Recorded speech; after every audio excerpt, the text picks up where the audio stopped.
আসসালামু আলাইকুম, welcome to মিলিস food gallery. ভীষণ মজাদার একটা পালং পরোটা রেসিপি নিয়ে চলে এসেছি। খুবই মজার এবং ইয়ামি। তো আর কথা না বাড়িয়ে চলুন মূল রেসিপিতে চলে যাওয়া যাক। এখানে আমি পালং শাক কুচি করে নিয়েছি।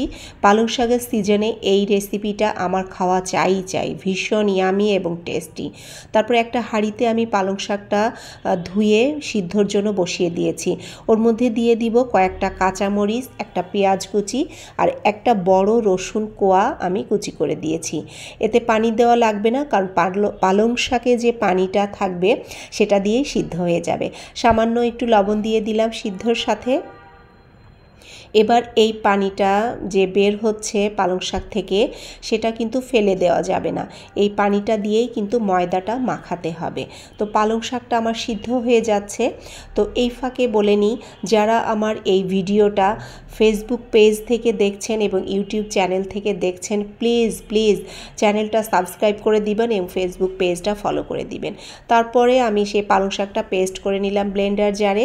এখানে একটু ময়দা নিয়ে নিয়েছি 2 কাপ, আর সেই পালং শাকের পেস্টটা দিয়ে দিচ্ছি। সম্পূর্ণটা দিয়ে দিলাম। এই রেসিপি সম্পূর্ণ ফলো করে আপনারা বাসায় খাবেন। তারপর স্পাইসগুলো দিয়ে দিচ্ছি। এখানে দিলাম 1/2 চা চামচ কাবাব মশলা। এটাই মেন ইনগ্রিডিয়েন্টস বলতে পারেন টেস্টের পিছনে।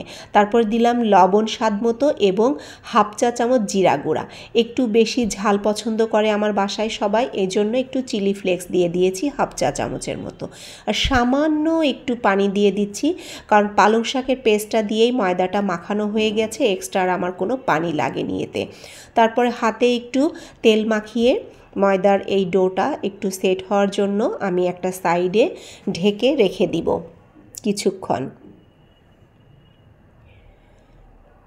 চলে এলাম, এবার সেই লেচিগুলো কেটে নিয়েছি আমি। এখানে 10-12টার মতো লেচি হয়েছে। লেচিগুলো থেকে ছোট ছোট গোল আকারে পরোটা করব। তো একবারে যে পারফেক্ট একটা গোল শেপ হতে হবে এমন কোনো কথা নেই, মোটামুটি গোল হলেই চলবে। এটা বাসায় অবশ্যই ট্রাই করবেন, বানিয়ে খাবেন, ভীষণ মজার হয়। এটা যেদিন আমার বাসায় বানানো হয় ছোট বড় সবার মধ্যে একটা কাড়াকাড়ি লেগে যায়।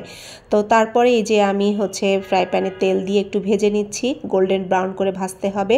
ফ্রাই প্যানটা মাঝখানে কালো হয়ে গিয়েছে আজকে ভাজতে যেয়ে, তো এটাকে প্লিজ কেউ কিছু মনে করবেন না।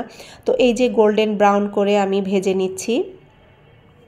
খেতে কিন্তু দারুণ, বাসায় অবশ্যই ট্রাই করবেন আর আমার সাথে শেয়ার করবেন, কমেন্টে জানাবেন যে কেমন লাগলো খেতে, এবং ফ্রেন্ডস অ্যান্ড ফ্যামিলির সাথে অবশ্যই ভিডিওটা শেয়ার করবেন।